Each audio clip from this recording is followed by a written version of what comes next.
Hi, my name's Phil. I like talking about politics. So I woke up today to a tweet from a follower drawing my attention to a poll question from YouGov and a query as to whether it's an example of poll pushing. Now, poll pushing is where you ask a poll question in a way that gets someone to change their way of thinking as opposed to simply gauging a person's thoughts. The question in this case being one potentially designed to create hostility towards Jeremy Corbyn. Now, before I go over that question, it does need to be borne in mind the very serious consequences of a misleading poll.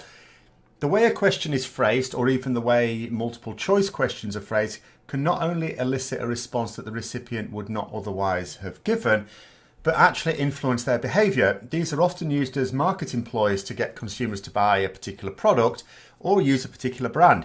But they can also be used to influence democratic elections in political polls. And this is what poll pushing is, literally pushing a message onto people in the same way that biased media do, in an attempt to push an opinion onto people masquerading as polling. YouGov got into trouble already once this week with the voting intentions that I discussed yesterday that placed the Brexit Party on 22% of the popular vote and in second place overall. Nigel Farage, a guy who has never been able to be elected to Parliament after 7 attempts, was apparently not happy at all that a poll would potentially suggest that he could become official leader of the opposition in Westminster. But the reason is that the question listed as option says, which party would you vote for? And it listed the larger established Westminster parties and then, or some of them, and then had an other box. And when you ticked that, then you got access to the other parties, including the Brexit Party. Now, on the one hand, there aren't so many mainstream parties that you couldn't have just listed them all in one go. What would you have? You would have, of course, Labour, the Conservatives, the Lib Dems, the SNP, Green Party, Plaid Cymru, Brexit Party, UKIP, Sinn Féin, DUP, UUP, Alliance Party. I mean, it's a fair list, but it's not so big you couldn't have fit it on there. So, you know, on the one hand, yeah, you could have put those on one page, really. But although there are some questions where doing it in the way they did, it could have elicited an inaccurate response. Like, for example, let's say it was asking about ice cream flavours, and let's say it listed 4 of them and then an other box. Now, it's possible you might just pick one of the 4. Oh, I like that one, I'll pick that one. Even if it wasn't actually your favourite. My favourite's rum and raisin, but maybe that's not there, but mint choc chip is. Well, I like that too. Maybe I'll just tick that for whatever. Because it's not really a question that you consider too seriously a lot of the time. But when you're asked about what party you'd vote for, you already have it in your head who that would be when you've read the question. You don't need to read the options. It's like, which party would you vote for if there was a general election tomorrow? You already know. Or those people who know already know. So you've already got a definite idea. And if you intend to vote for the Brexit Party, of course, you'd tick the box other and not one of the parties listed. To suggest otherwise is to suggest that the votes of the Brexit Party are as thick as mints. And I'm sure we're not saying that. Having said that, however, it shouldn't have been presented like that, because you could argue there'd be a theoretical scenario where someone who hadn't decided which party they wished to vote for might just go, oh, I'll take that one then. So it shouldn't have been presented like that. The criticism was not unwarranted, should we say. But last night, YouGov issued another political poll. I filled it in myself. Oddly, it contained a lot of questions about events coming up in May, such as the European elections. How are you going to vote in the European elections? I already voted. So, why are you asking me this? But as well as all the stuff that is in the past, and there's no point in asking anymore, it had a whole raft of questions about the party I'd vote for in a general election, were it to happen in the immediate future. It also asked me what I thought about the leadership of my party of choice, Labour in my case, for the time being anyway. But this tweet contained a question that I hadn't come across in that poll. And I wondered if perhaps the question was only presented to people who did not tick Labour as their voting preference. And here it is. It says, people have made different criticisms of Jeremy Corbyn, which we list below. Please choose the one you personally think is most worrying. Now, straight away, without even looking at the responses, you think to yourself, hang on a minute. It's now using words like worrying, criticisms, Jeremy Corbyn, worrying. What do you think is most worrying? What So it's suggesting that you should be worried about something. So that straight away is a bit dodgy. So the options here.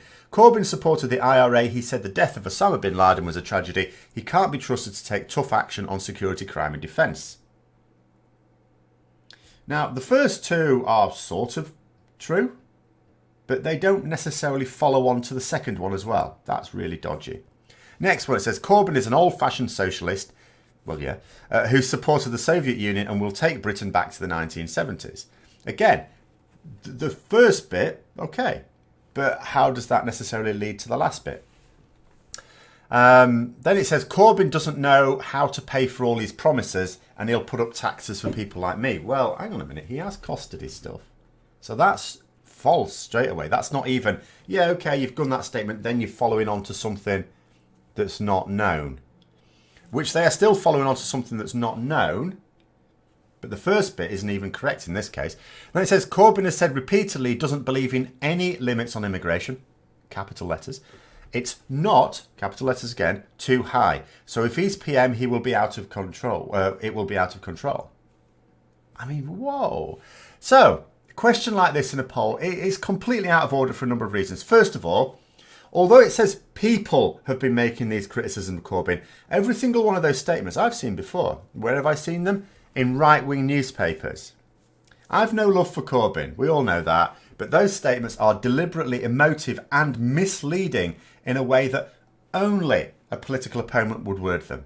The only person who would word them like that is not someone who wants to gauge opinion. It's someone who wants to push an opinion. The second thing is, if you're trying to gauge views on something like that, you should not be seeding new information into the mix. So take the last statement, for example. Why not just phrase it as, I don't agree with Corbyn's views on immigration? Okay? Because if the respondent genuinely doesn't agree with his views on immigration, well, then they might tick that one. But what if they're not aware of his views on immigration? Well, then they'll just say, I don't know, because they don't know. You should get what you view someone's policy to be. You should get from their own words, not someone else's words. Listen to what they themselves say about it or write about it, not second-hand from a Daily Telegraph or something. So the third thing is that I'm also betting there was no follow-up question that described positive statements about him, asking people to gauge their views of him on those. I didn't receive this question at all, as I say. Is that because I ticked the Labour box? And they didn't want that question to go to people who might support him. Were they just trying to prevent people moving across to supporting Labour? Was that the aim of the question? Finally, as I've already just said now, twice already, I didn't receive that question, but I also didn't receive a question like it about another political leader. If they didn't give it to me because I'm supporting Labour, then why didn't they give it to me for a party I'm not supporting, for the political leader of that party? Why didn't they give it to me about someone who's standing for the Tory leadership election or the Lib Dems? They didn't do that.